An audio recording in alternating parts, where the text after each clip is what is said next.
turbong manok naman po tayo para sa hapunan. Ayan po, manok, sibuyas, ayan, lemon, chili, tanglad, garlic and ginger paste, toyo, ketchup, at olive oil. So, ayan, paghalu-haluin na po natin yan. Ayan. Yan ang chili, 2 chili lang po yan. Ayan. Ayan siya. And then, lalagyan na po natin siya ng ginger and garlic paste. Ayan. Nakakatulong pong pang tanggal ng lansa ng manok. So, masarap po talaga kapag may ganyan. So, ayan po ang version ko ng pag-marinate niyan. So, ayan.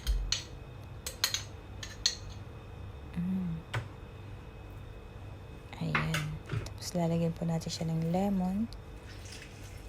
Isang lemon lang po sa isang buong manok. Okay na po yan. Ayan. And then, toyo. Hindi na rin po ako naglalagay ng asin. Yung toyo po is okay na po yan. Malasa na po siya. Ayan. Ayan, lalagyan po natin ng ketchup. At para may konti naman din po siyang tamis. Hindi puro alat. So, ayan. At maglalagay din po tayo ng olive oil. So, ayan. Ayan. Ayan.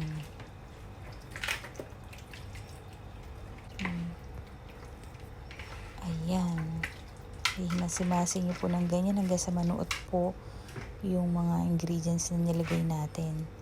Tapos, ayan na po yung tanglad. Ilalagay po natin sa loob. Ayan. Ayan siya. Ayan. And then, lalagyan po natin siya ng toothpick. Ayan, para isara po yung ayun.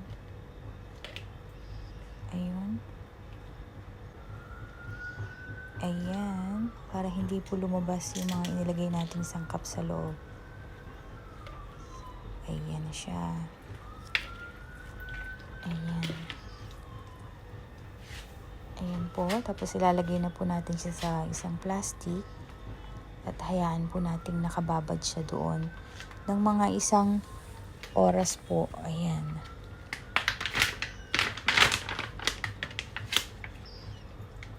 Ayan, lalagay po natin siya sa plastic. Ayan na.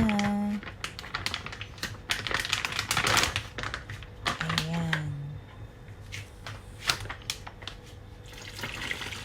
Ayun. So, then po, ibababad na po natin siya dyan ng 1 oras. Ayan na. Okay na po yan. Ayan din.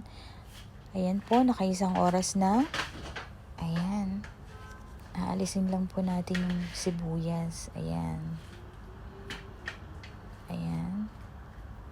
And then, okay na yan. Lagay na po natin sa turbo. Ayan siya. Ayan.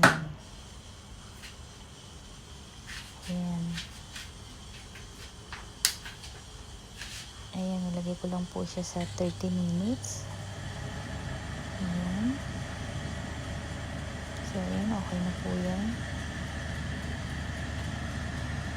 Ayan, kayo na lang din po ang magano kung gaano siya kainit. So, ayan.